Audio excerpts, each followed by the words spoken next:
수 없다고 설명했습니다.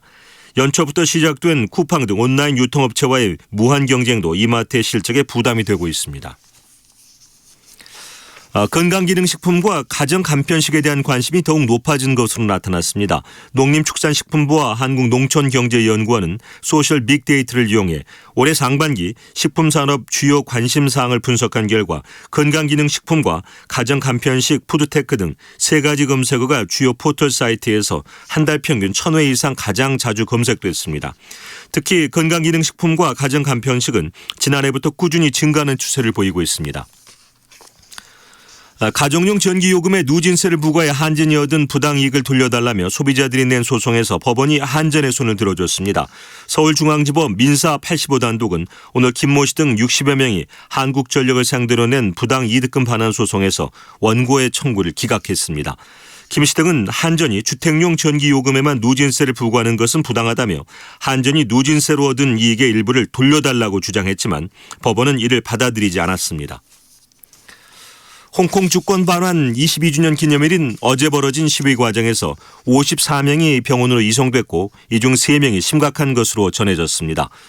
사우스차이나 모닝포스트는 홍콩 의원관리국이 남성 38명과 여성 16명 등 54명이 병원에서 치료를 받았다고 발표했다고 보도했습니다.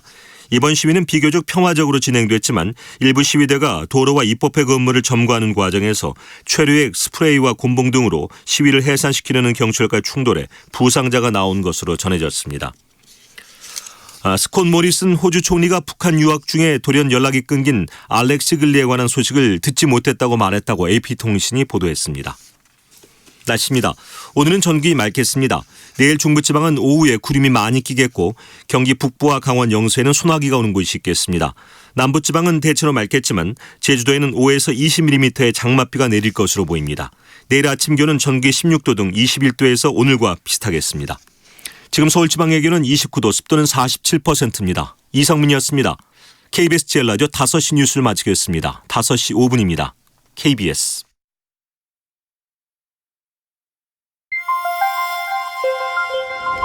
대한민국 중심 채널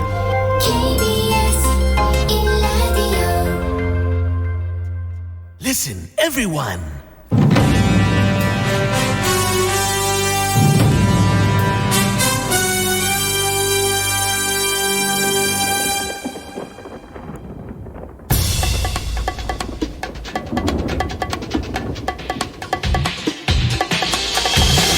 김용민 라이브.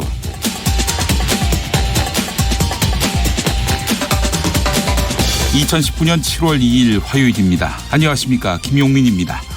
남북에 이어 북미 간에도 문서상의 서명은 아니지만 사실상 행동으로서 적대관계의 종식과 새로운 평화시대의 본격적인 시작을 선언했다고 말할 수 있을 것입니다. 네, 오늘 문재인 대통령이 남북미 정상회동을 마친 후 처음으로 공개석상에서 새로운 평화시대를 언급했습니다. 사실상 북미 간 종전선언이 선포된 것이다, 이렇게 본 것입니다. 도널드 트럼프 미국 대통령과 김정은 북한 국무위원장이 만나서 손을 잡고 군사 분계선을 넘나들었던 행동, 네, 그 모든 것들이 바로 평화였습니다. 다시금 뭉클했던 장면이 아닐 수 없었는데요. 자, 이런 가운데 터커 칼슨 미국 폭스뉴스 앵커가 김정은 위원장의 건강 이상설을 제기했습니다. 김정은 위원장은 숨을 쌕쌕거리고 폐기종 환자 같은 소리를 냈다, 이렇게 말했어요. 한국일보는 이 내용을 유일하게 보도했습니다. 그런데 트럼프 대통령 트위터에다가 이번 주말 북한의 김정은 위원장과 함께한 것은 대단한 일이었다면서 우린 훌륭한 회담을 했고 김정은 위원장도 아주 좋고 건강해 보였다, 곧 다시 만나길 고대하고 있다, 이런 글을 남겼습니다. 코앞에서 본 사람과 태평양 건너 텔레비전으로 본 사람이 같을 수 있겠습니까? 그저 육안으로 본 것에 불과한 근거로 북한의 협상력을 깎아내리는 것을 넘어 북미 대화 국면에 찬물을 끼얹는 시각, 참으로 보기 딱합니다. 평화로 나가는 길, 맥없는 낙관은 자제돼야 하겠지만 끝없는 비관도 도움이 안 되는 것은 마찬가지입니다. 당신의 저녁은 아침보다 똑똑하다. 여기는 김용민 라이브입니다.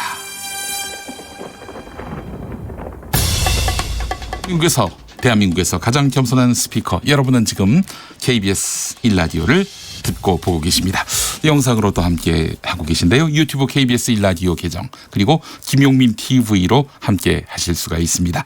유튜브 검색창에 KBS 1라디오 또는 김용민 라이브 검색해 주시기 바랍니다. 자, 오늘 정말 많은 이슈 준비했습니다. 또 많은 인터뷰 또 토크가 있을 텐데요. 2시간 동안 귀 쫑긋 세워주시고 들어주시면은 정말 똑똑해지는 자신을 발견하게 될 것입니다. 김용민 라이브 오늘도 힘차게 여러분과 달리겠습니다.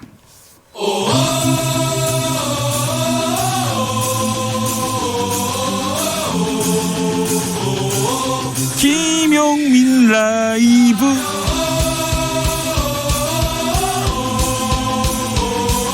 매일 오후 5시 5분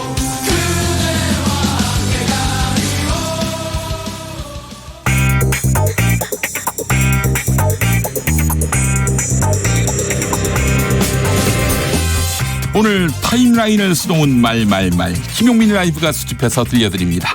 소리로 듣는 그리고 세상을 읽는 뉴스 세상의 모든 뜨거운 목소리 그 말말말에 김용민 생각까지 얹어서 리뷰하겠습니다. 지금부터 볼륨 업 귀 쫑긋 핫소리 더불어민주당 자유한국당 바른미래당은 정치개혁특별위원회와 사법개혁특별위원회의 임기 연장에 합의했습니다. 그러면서 정개특위와 사개특위위원장은 민주당 또 한국당이 하나씩 나눠 갖기로 했습니다. 현재 정개특위위원장은 정의당, 사개특위위원장은 민주당인데 그렇다면 한국당이 정개특위위원장 자리를 확보할 수 있다. 이런 예측이 나오겠죠. 그렇다면 정의당 소속 심상정 현 정개특위위원장의 거취는 어떻게 되는 것일까요? 머니투데이에 따르면 국회법에 상임위원장을 강제로 사퇴시킬 수 있는 조항이 없다고 말합니다. 심상정 위원장이 스스로 그만두지 않으면 사퇴시킬 방법이 없다는 것이죠. 정의당은 준연동형 비례대표제를 반대하는 한국당이 정개특위위원장을 맡으면 선거법 개정 불발된다라고 보고 있습니다. 만약에 한국당이 정개특위위원장을 맡는다면 심상정 위원장이 그만두지 않고 버티기 작전에 들어갈 수 있음을 또한 시사했습니다. MBC 김종배의 시선집중에 출연한 이정미 정의당 대표 발언 들어보시죠.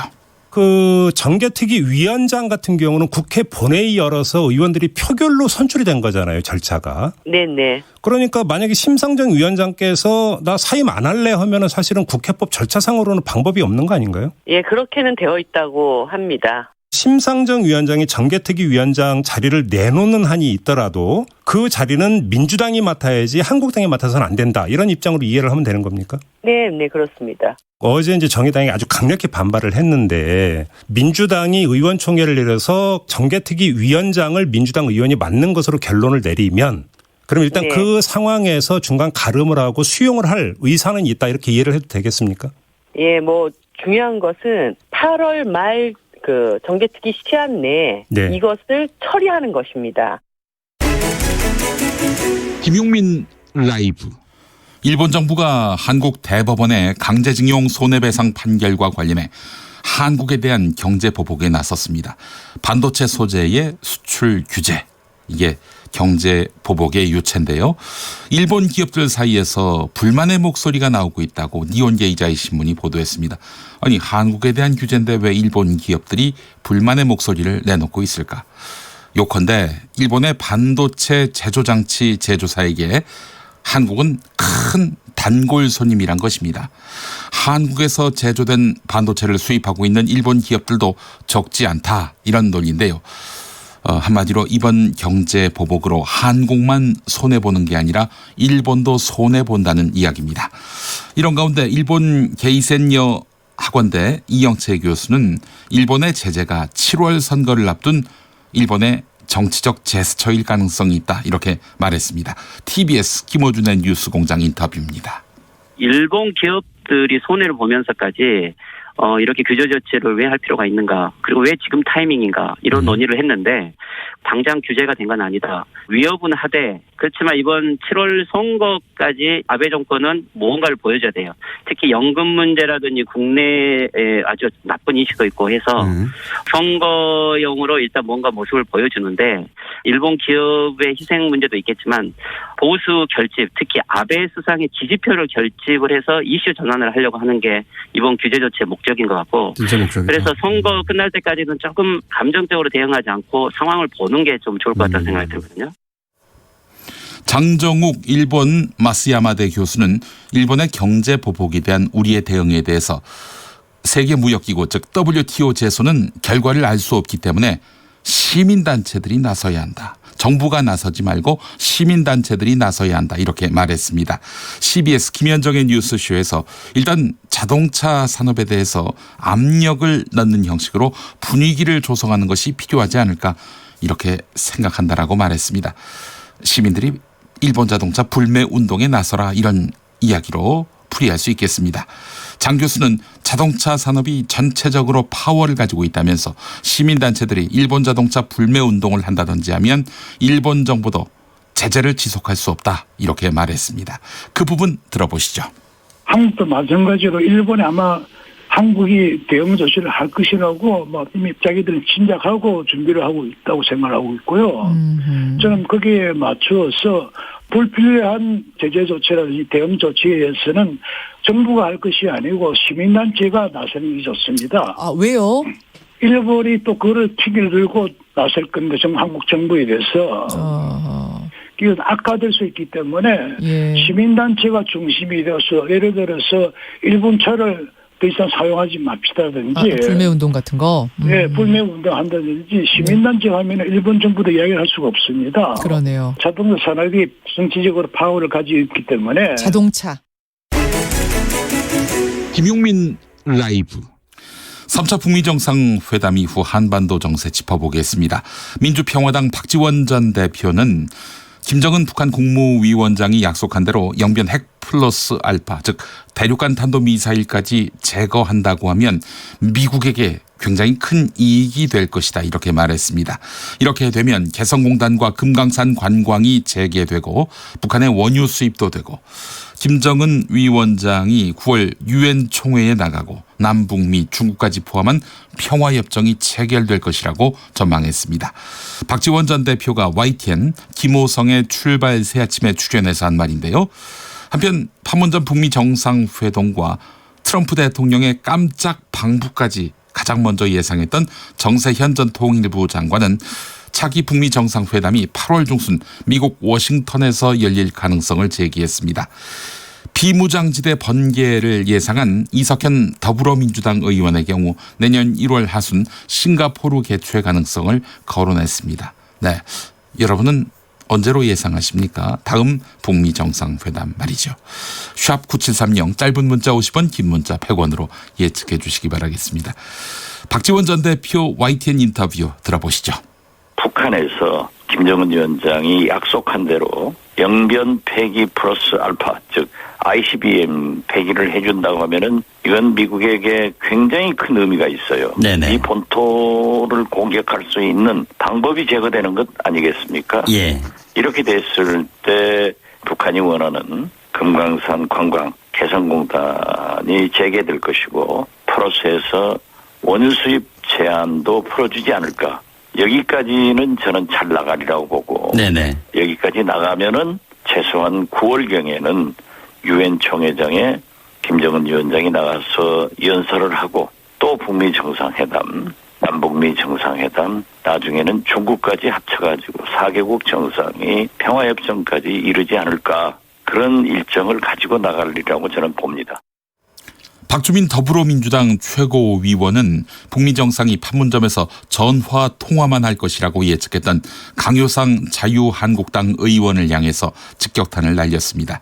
지난 5월 말 강효상 의원이 고등학교 후배인 외교부 공무원으로부터 외교 기밀인 한미 정상 통화를 확보해서 유출한 점을 꼬집은 것인데요. 박주민 최고위원은 어제 국회에서 열린 최고위원 회의에서 했던 말입니다. 예측이 틀리니까 강효상 의원 기분 좋게 예측이 빗나갔다면서 이번 회동을 통해 불가역적인 비핵화가 실현돼 한반도가 항구적인 평화의 길로 나아가길 기원한다 이렇게 했었지요. 박주민 최고위원은 실질적인 노력 없이 안 될 것이다 라고 부정적인 말만 되뇌는 사람들이 진정 한반도 평화를 원하는지 의심하지 않을 수 없다 이렇게 반박했습니다. 박주민 최고위원 발언 들어보시죠. 자유한국당은 토요일날 성명을 내어 한미동맹의 훼손에 대한 우려가 대한민국 건국 이래 최고의 수준에 달했다고 하며 우리 정부의 외교적 노력에 대해 찬물을 끼얹었습니다. 그러나 바로 다음 날인 어제 트럼프 대통령은 한미동맹은 전례 없이 굳건한 관계를 자랑하고 있다고 자신있게 말할 수 있다고 하였습니다. 자유한국당 소속 강효상 의원은 자신의 정보통을 통해 확인한 결과 북미 정상이 만나지 않을 것이고 짧은 전화통화만 할 것이라고 얘기하였었습니다. 그런데 이 이야기는 채 3시간도 지나기 전에 완전히 허위라는 것이 드러나며 더 이상 정보를 주는 고등학교 후배가 없다는 사실만 입증했습니다. 프라이머리 김범수의 조만간 봐요 듣겠습니다.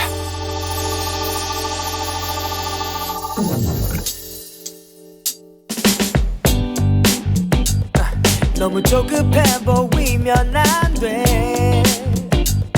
지금 내 말투는 너무 착해. 한심한 농담을 하네. 그건 무리수야. Hey!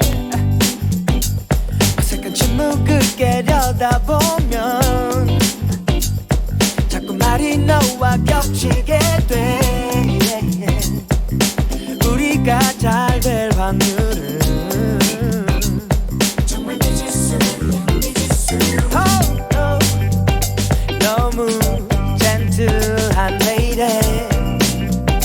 Love you Sunday to Monday. 끊지만 안 돼. 우리의 짧았던 대환건 마무리. 우리 조만간 봐요. 넌 항상 그렇게 말해요. 지키지 못할 약속이란 걸 알아도 난 좋아. 그러니까 조만간 언제 봐요. 정확한 날짜를 말해봐요.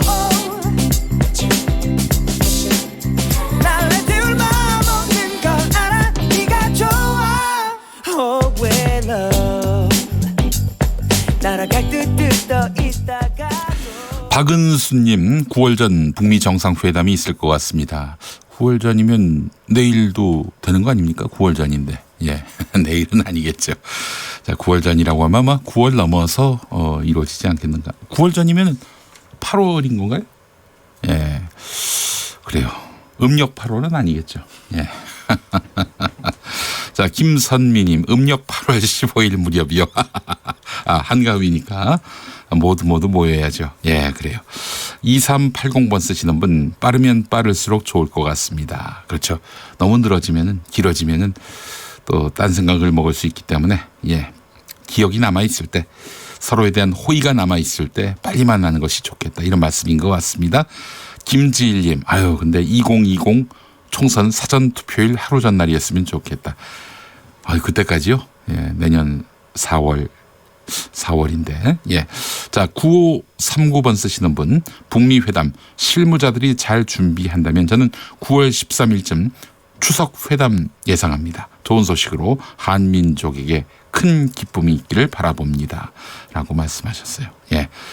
자, 우리 김수민 오창석 평론가는 언제 다음 북미 회담이 있을지 제가 이따가 물어보고 그걸 녹음해가지고 나중에 추후에 반드시 정산하도록 하겠습니다. 자, 5시 21분에서 22분으로 가고 있습니다. KBS 교통정보센터 가봅니다. 이승미 씨.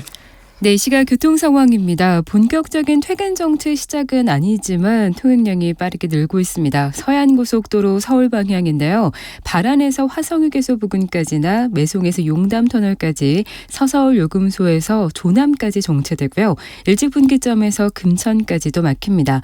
평택 시흥고속도로 시흥 방향으로는 송산 마도 일대 4km 구간에서 밀리고 있고요. 중부고속도로 하남 방향으로 남이천 나들목 부근 2차로에 타이어가 떨어져 있습니다. 앞길 잘 살피셔야겠고요. 이후 중부 1터널 부근에서 정체되고 있습니다. 반대 남이 방향으로는 일죽에서 남이분기점까지 2차로에서 이동하면서 작업을 하고 있는데요. 현재 진천터널 부근 3km 구간에서 여파를 받고 있고요. 경부고속도로 부산 방향으로도 회덕분기점에서 대전 사이 3km 구간이 작업 여파로 막힙니다. 서울 방향으로는 기흥 동탄에서 수원까지나 죽전휴게소 부근 다시 양재부터 반포 사이 밀립니다. KBS 교통정보센터였습니다. 김용민 라이브. 네, 여러분 안녕하십니까? 용용 엄기용입니다. 우리의 석석이 어디 나가 있는지 불러보겠습니다. 석석. 네, 석석 오창석입니다. 네, 어디서 뭐 하고 있습니까? 네, 저는 오늘 이 뉴스를 팩트 체크해 보려고 합니다. 아, 어떤 뉴스입니까? 네, 한국일보가 보도한 내용인데요. 보도 내용을 그대로 읽어보겠습니다. 김정은 북한 국무위원장 폐기종 환자처럼 숨쉬어. 아, 이 그 뉴스 저도 봤고 또 그래서 오늘 모두 여는 말로 했습니다만은 김정은 위원장의 건강 이상설이 돌고 있다고요? 네, 그래서 진짜로 건강에 이상이 있는 것인지 김정은 최고領導자를 직접 그리고 아주 가까이에서 봤다는 분을 찾아왔습니다. 안녕하세요. Hi everyone. 난 손도 잡아봤습니다. 네, 그래서 김정은 위원장의 건강은 어때 보였습니까? 우린 매우 great한 미팅을 가졌습니다. 그는 정말 좋아 보였고 매우 건강해 보였습니다. Chairman Kim, he looked very healthy. 우리 곧 만납시다. See you. 미세 뉴스 보세요. 오늘의 뉴스 팩트 체크 결과 김정은 위원장 매우 건강한 상태로 판명돼?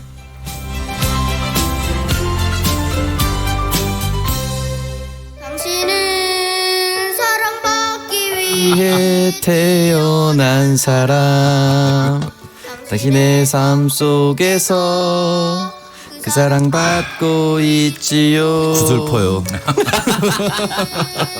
생신 감축드립니다. 그만. 생일 축하드립니다. 감사합니다. 고맙습니다.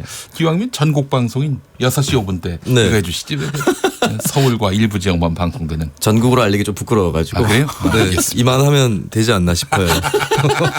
아이, 감사합니다. 머리 숙여 감사드리고 앞으로 네. 자로된 듯한 중립 이 방송으로 보답하겠습니다. 네, 알겠습니다.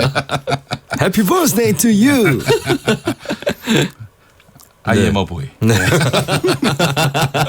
아니 저 두 분은 어떻게 예측하세요? 다음 북미 정상회담. 다음 북미 정상회담. 어제 네. 그제는 이제 3차 북미 정상회담으로 다 간주하더라고요. 4차. 그렇게 봐야죠. 4차. 네. 네, 시간이 53분이나 됐기 때문에 회담으로 보는 게 맞고. 네. 근데 미국 내 현재 지금 25명이나 난립해서 미국 민주당 예비 경선이 진행되고 있지 않습니까? 아, 25명이나 나왔습니까? 네, 이 중에 이제 조 바이든 부통령, 전 부통령도 나왔는데. 근데 이제 이게 25명이나 난립한 거 보니까 초강자는 없는 거예요. 그렇게도 볼 수가 있는 거죠, 사실상. 네. 그래서 트럼프 대통령이 오바마 대통령을 비판을 했는데 그거는 전직 최고의 민주당 대통령을 비판한과 동시에 현재 최고의 민주당 예비 후보를 비판한 것과 다름없습니다. 네, 네. 그렇기 때문에 9월과 10월 사이에 미국 민주당 TV 3, 4차 예선이 있습니다. 아마 그 전후로 진행될 가능성이 높지 않을까라는 생각이 드네요. 그래요. 그래서 언제 9월이요? 9월 저는 중순으로 보고 있습니다. 그래요. 9월. 자, 우리 김수민 평론. 네, 저는 10월 초. 또 10월 초는 왜? 울란바토르. 울란바토르. 네. 제가 하노이 노딜 직후부터 계속 미뤄왔던 왜 소리입니다. 꼭 울란바토르여야 할까요? 울란바토르는 여러 차례 거론이 됐는데 이번에는 갈 때가 되지 않았나. 싱가포르, 베트남 갔기 때문에 네. 저는 이제 아직까지는 평양이나 워싱턴에서의 정상회담은 어렵다고 보고 네, 네. 그동안에 제3지로 꼽혀왔던 곳 중에서 북한과 비교적 가까운 울란바토르가 되지 않을까 네. 전망을 해봅니다. 저는 이제 9월, 네, 8월 워싱턴으로 하겠습니다. 8월 워싱턴이요. 워싱턴 DC. 네. 아, 나 장소 저는 9월 중순 이후에 평양으로 가겠습니다. 그래요. 알겠습니다. 저는 8월에 워싱턴 DC로 하되 8월에 만약에 이제 이루어지지 않는다면은 음력 8월로 정동에서 너무 뻔히 보이는 수를 이제는 그만할 때가 되지 않았을까.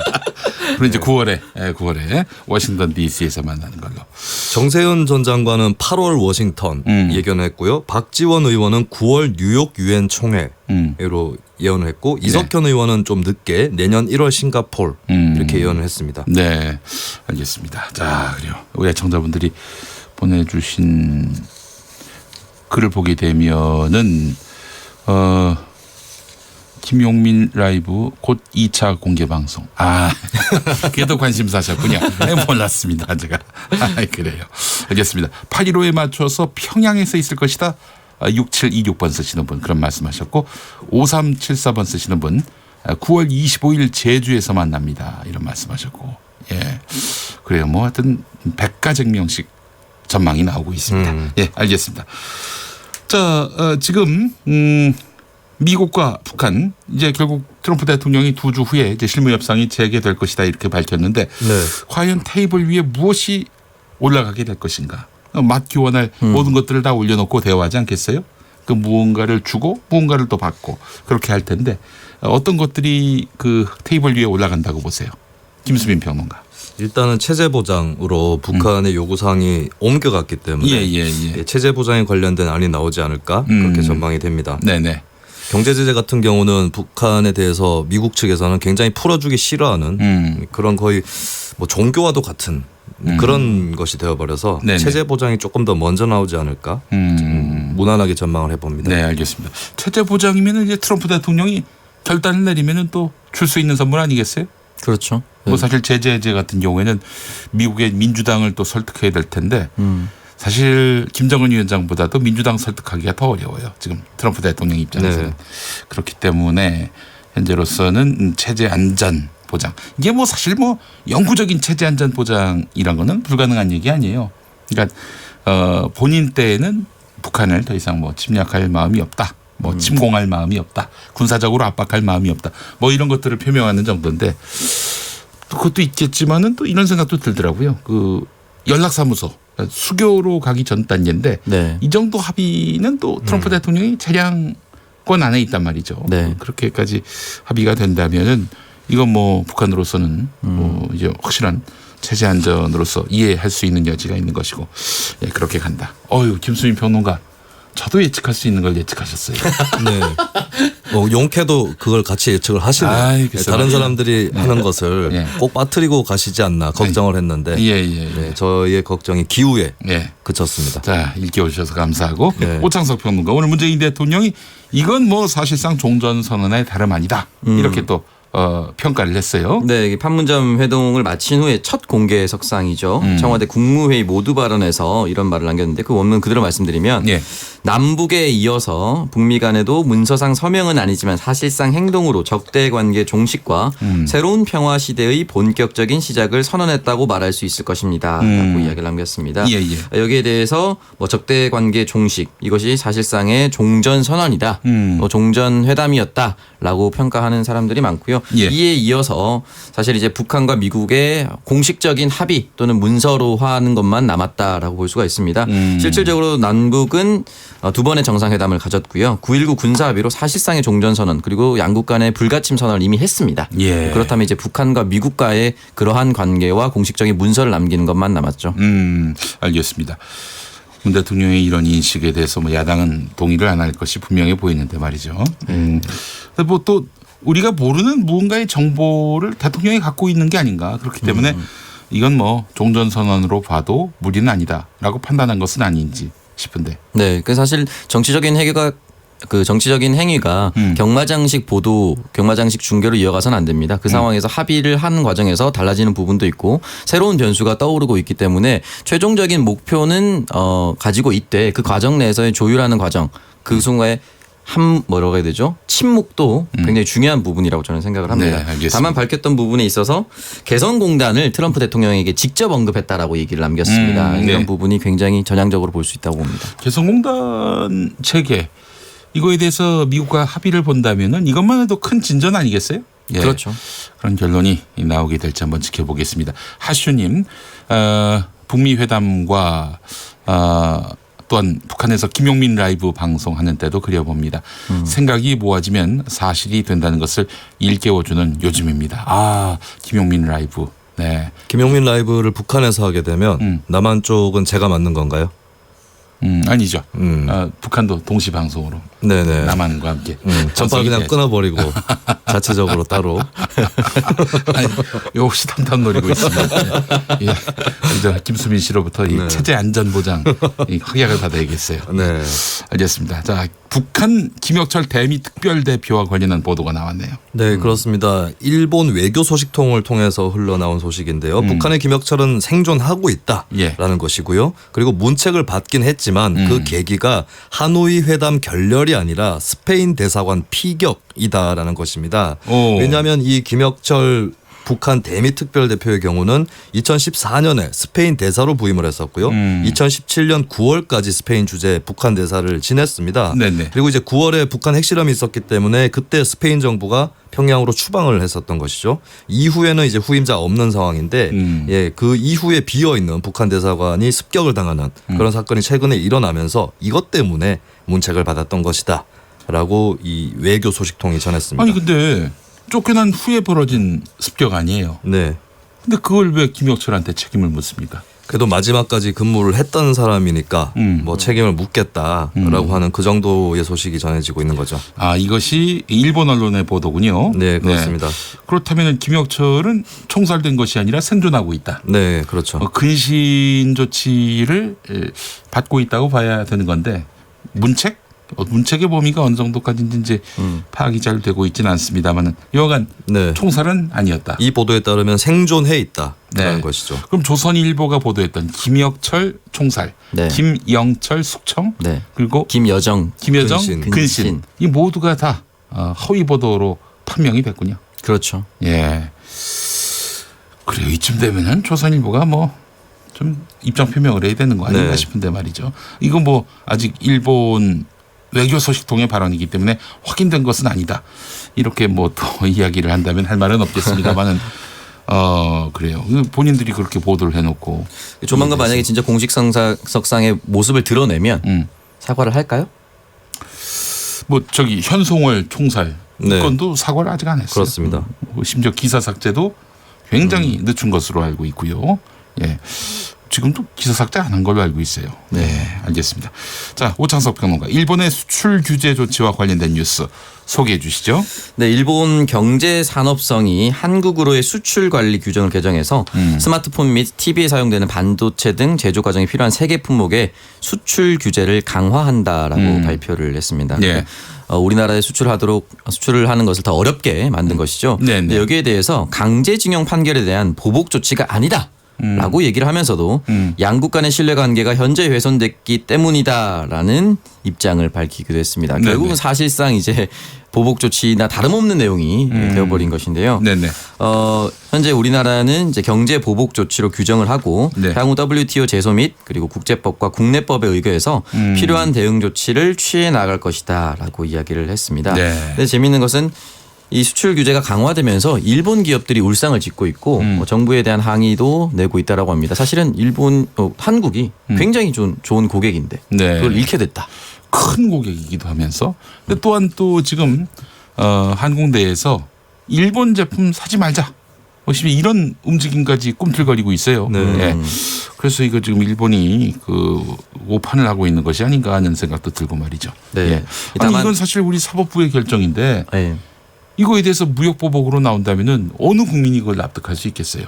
네, 맞습니다. 그렇잖아요. 예.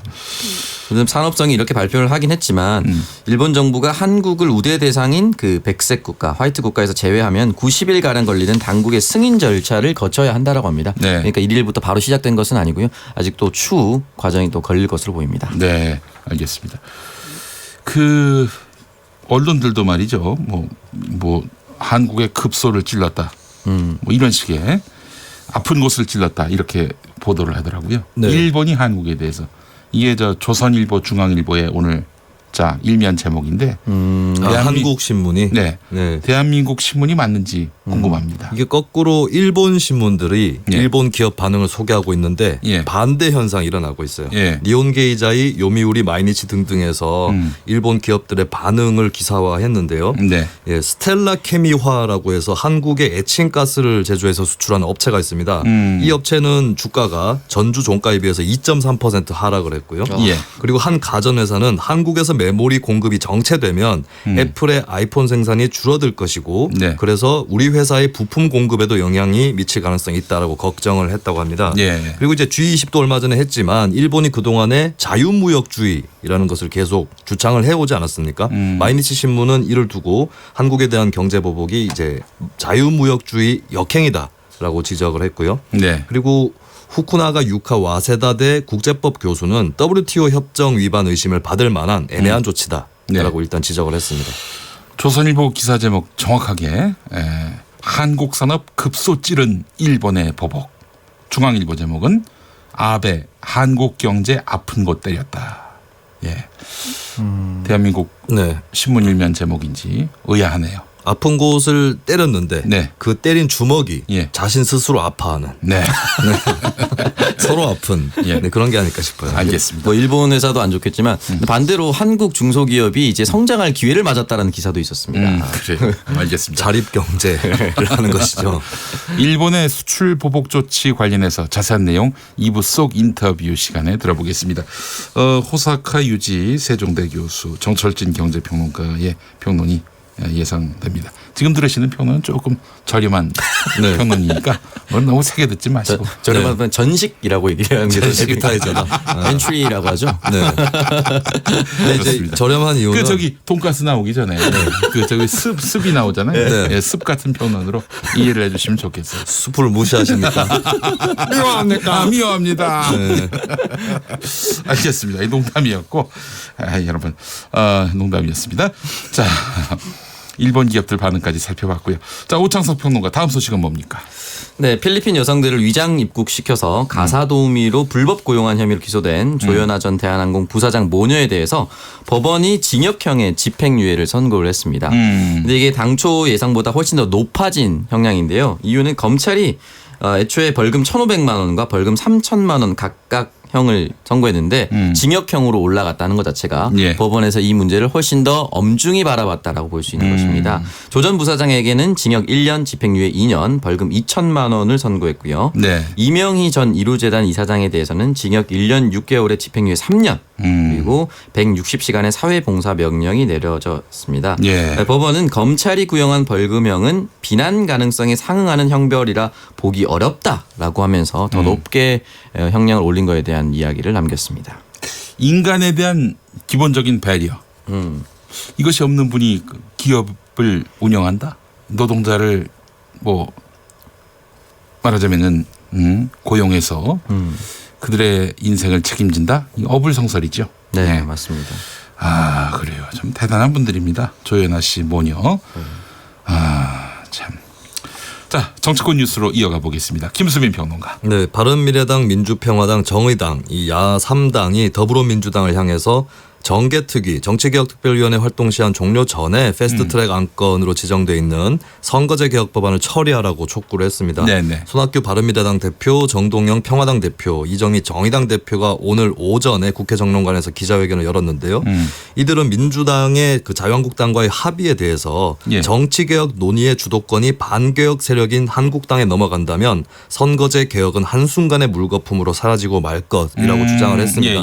그러니까 정개특위와 사개특위 중에서 하나는 민주당, 하나는 한국당 이렇게 위원장직을 갖고 가기로 한 그 합의에 대한 비판인 것이죠. 아니 근데 이해가 안 되는 게 그 오늘 3당 대표 기자회견이 있었어요. 손학규 바른미래당 대표도 있는데 아니 그 정개특위, 사개특위 둘 중에 하나는 자유한국당, 둘 중에 하나는 더불어민주당이 갖기로 한 합의. 그 바른미래당 원내대표도 합의한 내용 아닙니까? 네, 그렇죠. 뭐예요 이게? 그러니까 당이 바른당과 미래당으로 분열돼 있는 게 아니라 분당이 됐군요. 좋게 얘기하면 양동 작전일 수도 있고 왜냐하면 이제는 그러려니 합니다. 양쪽에서 말이 달라도 그래서 한쪽 카드와 한쪽 카드가 좀 다른 예. 그런 모습을 또 보여주고 있는데 어떻게 보면 가장 민주적인 정당이에요. 그래요. 글쎄 하고 싶은 얘기 다 해요. 민주적이라기보다는 자유롭죠. 자유주의적인 정당이라고 볼 수 있는데 예. 어쨌든 간에 이제 지금 이제 합의 자체를 뭐 무산시키라라는 것보다는 민주당이 정개특위위원장직을 잡아라라고 해석될 수 있는 네. 그런 요구라고 봐야 될 것 같습니다. 네. 이들이 주장하기로는 8월 말까지로 연장된 정개특위 활동 기간이 종료되기 전에 선거제 개혁 법안 처리를 마무리해야 한다. 민주당의 구체적이고 책임 있는 답변을 기다리겠다라는 것이 오늘 기자회견의 요지였습니다. 아니 그렇다면은 말이죠. 이렇게 서로 견해가 다른 상황에서 이 합의점을 찾기는 쉽지 않을 텐데 사개특위위원장을 만약에 그렇다면은 자유한국당이 네. 가져가고 정개특위는 민주당이 가져가면은 이제 정의당이 용인할 수 있다 이런 입장인 거 아니에요 한마디로. 그렇다고 봐야 될 것 같고요. 이게 정개특위의 선거법안과 사개특위의 공수처법 그리고 검경수사권 조정이 각기 다른 코스에 직면해 있습니다. 그러니까 사개특위 법안 같은 경우는 8월 말 끝나면 바로 법사위로 들어가는 거거든요. 왜냐하면 원래 법사위 소관의 법이기 때문에 네. 그래서 법사위가 원래 패스트트랙 자구 수정이라든지 이 부분에서 90일 정도의 시간을 소요하게 돼 있는데 네. 이 90일 안에 법안 심사하고 다 하는 걸로 쳐요. 그래서 패스트트랙은 이대로 가면 공수처법하고 검경수사권 조정은 12월 정도에는 본회의에 도착을 합니다. 그게 무력화되지 못한다 이런 그렇죠. 얘기죠. 근데 정개특위의 선거법 같은 경우는 8월 말에 정개특위가 종료가 되면 행정안전위원회로 넘어가거든요. 그래서 10월 말까지 행안위에서 시간을 보낸 다음에 그 다음에 법사위 90일 이렇게 가게 되면 사개특위를 통과한 패스트트랙 지정 법안에 비해서 2달 정도 더 늦게 본회의에 도착을 하게 되는 겁니다. 네. 그런 차이가 있기 때문에 이제 정개특위는 특별하게 위원장을 민주당이 직접 쥐고 8월 말에 의결을 시켜서 동시에 3개의 그 법안들을 법사위로 다 올려야 된다라고 하는 것이 결국 야삼당의 요구의 핵심이 되겠습니다. 지금 사개특위위원장 자리는 민주당이 가져가야 된다. 민주당 내 이런 의견이 상당하다고 하더라고요. 네. 그렇다면 정개특위는 자유한국당에게 줄 수 있다. 이런 여론도 있다는 얘기인데 이 만약에 그 정개특위위원장을 한국당에게 줘야 한다. 이런다면은 심상정 위원장은 안 그만두겠네요. 국회법상으로 스스로 그만두지 않으면 특위위원장을 해임시킬 수 있는 그런 절차는 없습니다. 그래서 더 지켜봐야 될 것 같고 아마도 이제 민주당에서 정개특위위원장을 잡지 않겠는가라고 기대를 하고 있을 것 같고요. 왜냐하면 사개특위는 위원장이 누구든 간에 그냥 본회의로 스무드하게 가게 돼 있기 때문에 정개특위를 포기할 경우에는 이제 선거법 개정을 하지 않겠다라고 받아들일 가능성이 높죠. 관련해서 정동영 민주평화당 대표의 입장 2부 시작하면서 들어보도록 하겠습니다. 자, 오창석 평론가 바른미래당 소식 준비하셨다고요? 네, 바른미래당이 또다시 내용, 사실 또다시 내용이라고 하는 것이 늘 내용 아니었습니까? 늘 드디어 내용. 정상으로 돌아왔다 이런 기사가 기본 모드로 또다시 내용이라고 표현하는 것이 늘 그랬기 때문에 또다시 내용이라고 표현하는 것이 맞는지는 잘 모르겠지만 손학규 대표가 여야 3당 원내대표 간의 합의를 무시한 채 정개특위위원장을 정의당이 맡아야 한다라고 이야기를 했습니다. 여기에 대해서 하태경 최고위원은 이제는 정의당이 이중대가 된 것이냐라고 강하게 비판을 했고요. 오신환 원내대표 역시 한국당과 협의를 이뤄내지 않으면 선거제도 개혁이 이루어지지 못한다라는 것을 누구나 인정하고 있다라고 얘기를 했습니다. 근데 여기에 대해서 손학규 대표의 입장은 아무래도 이 연동형 비례대표제에 사활을 걸고 있고 준연동형 비례대표제. 그 심상정 의원이 그동안 굉장히 열의를 가지고 왔기 때문에 그대로 가는 것이 맞다라는 취지의 입장으로 이렇게 말을 한 것처럼 보입니다. 알겠습니다. 아이고 참 바른미래당은 뭐 다 다른 미래를 지향하고 있는 것 같아요. 다른 미래당인 것 같습니다. 자, 김수민 평론가 다음 소식 뭡니까? 네, 올해 상반기 전국 아파트 값이 하락했는데요. 6년 만에 처음 하락한 것이라고 합니다. 서울도 1.8% 가까이 하락을 했고요. 전국적으로 기준을 치면 올해 1월부터 6월까지 1.85% 하락을 했습니다. 지역 경기 침체의 원인도 있고 또 아파트 입주 물량이 늘어난 것도 원인으로 꼽히고 있는데 경남 김해시가 6.58%로 가장 크게 하락을 했고요. 예. 근데 이제 주택산업연구원이나 건설산업연구원에서는 올 하반기 서울 아파트 값의 경우는 보합세일 것이다라고 예측을 했습니다. 앞으로 좀 내다보기 어려운 것은 금리 인하 가능성, 또 풍부한 유동성 있고 여기에 정부의 추가 대책 이것들이 어우러졌을 때 어떤 결과를 나타낼지는 조금 더 알 수 없는 되게 혼재되어 있는 그런 상황이라고 봐야 될 것 같습니다. 너무 부풀려져 있기 때문에 지금 정상으로 가는 방향이다 이렇게 보시는 분도 있고 그렇습니다. 너무 올라서 이번에 하락한 것이 별게 아니다 이런 관측도 있죠. 또 그렇지 않다는 반응도 있습니다. 네, 그렇습니다. 그렇지 않다는 반응도 있어요. 이런 반응도 있어요. 그런지 아닌지 잘 모르겠다. 아 그렇군요. 라는 반응도 있습니다. 애매하다. 네. 그렇습니다. 모든 방안이 다 나왔네 이제. 그렇습니다. 아무것도 모르겠다. 무슨 얘기하는지 모르겠다. 이런 반응도 있어요. 저희는 모든 입장을 고루고루 소개하는 프로그램입니다. 잘 어젠 듯한 종이. 네. 정민호님 선거법 개정이 안 된다고 하면 자유한국당을 제외한 야당이 공수처법을 반대하겠네요. 그럼 두 번 모두 처리가 안 되는 건가요? 라고 하셨는데 이 또 공수처법 또 아울러서 검경 수사권 조정 같은 사법 개혁 방안 같은 경우는 앞서서 김수민 평론가가 얘기를 했습니다. 곧바로 법사위로 넘어가기 때문에 요건은 좀 다르다. 그러나 이 선거법 같은 경우 여기서 의결을 해야 행정안전위원회로 넘어가고 그것이 또 그렇게 해서 법사위로 넘어가는 단계를 거치기 때문에 의결을 못하면 행안위로 넘어가고요. 의결을 하면은 이제 법사위로 바로 넘어갑니다. 그렇죠. 네. 아 그런 거군요. 예. 네. 어쨌든 정개특위의 것은 위원장이 누구냐에 따라서 가변적이라는 거예요. 그렇습니다. 의결을 하고 말고는 위원장이 시도를 해야 되기 때문에. 그렇기 때문에 정개특위위원장을 자유한국당한테 넘기면은 이건 뭐 사실 배가 산으로 갈 수 있다라는 것이 정의당의 걱정인 거예요. 알겠습니다. 소식 하나만 더 볼까요? 오창석 평론가. 네, 강남권 그 클럽 탈세. 그리고 버닝썬 사태에 수사를 했던 서울지방경찰청의 지능범죄수사대장이 최근 사의를 표명한 것으로 알려졌습니다. 지수대장은 곽정기 총경인데요. 인사 직전에 다시 사표를 제출하려고 한다. 이제는 조금 쉬려고 한다라고 이야기를 남겼습니다. 다만 이 곽 총경은 강남경찰서 소속 A경위가 어떠한 내용을 남겼는데요. 뭐라고 했냐면 허위 첩보 가능성이 있어서 수사 착수 과정을 들여다봐야 한다는 주장을 지수대장과 강남서장이 막았다. 그 막았던 대상으로 지목된 사람이기도 합니다. 알겠습니다.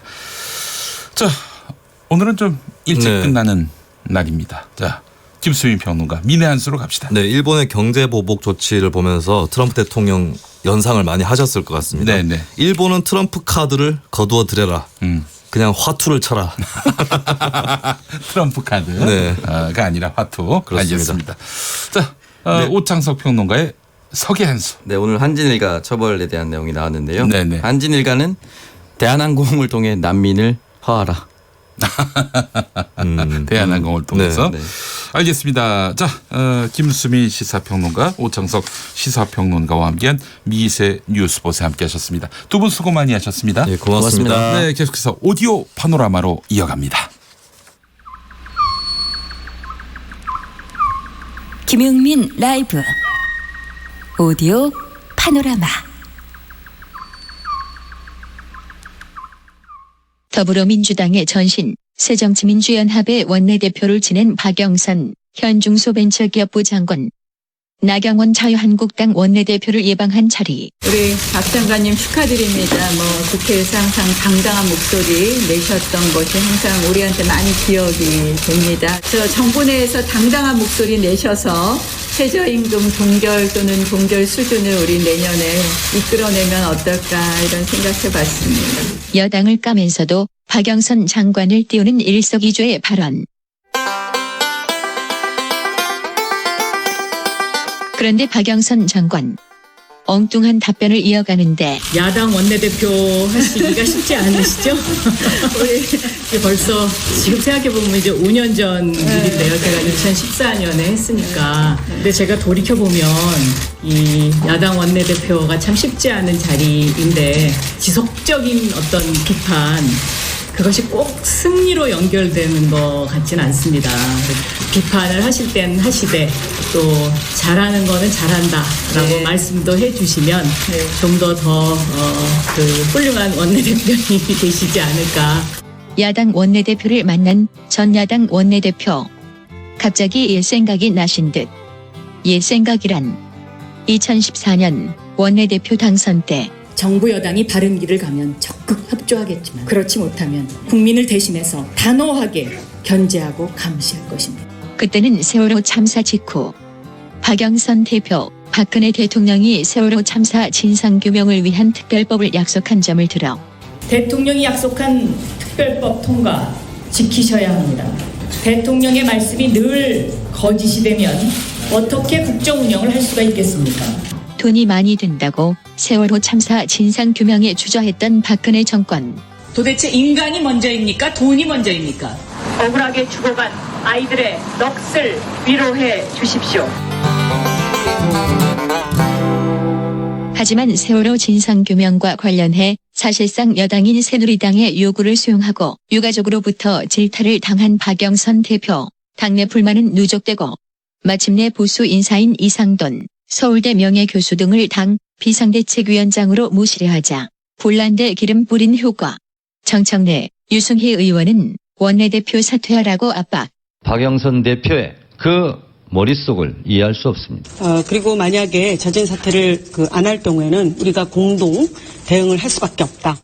분개한 박영선 대표, 끝내 사퇴 정도가 아니라 탈당까지 검토. 하지만 탈당 계획은 접고 조용한 사퇴로 귀결.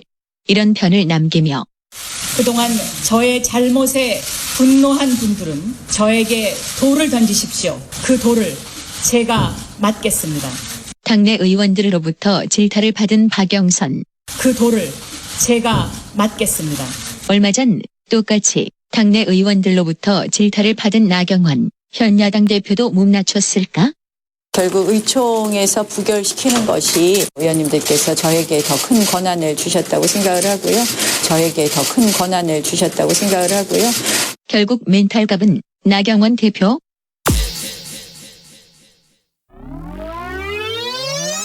카라의 똑같은 마음 들으면서 1부 마무리하겠습니다. 6시 5분 2부에서 다시 옵니다.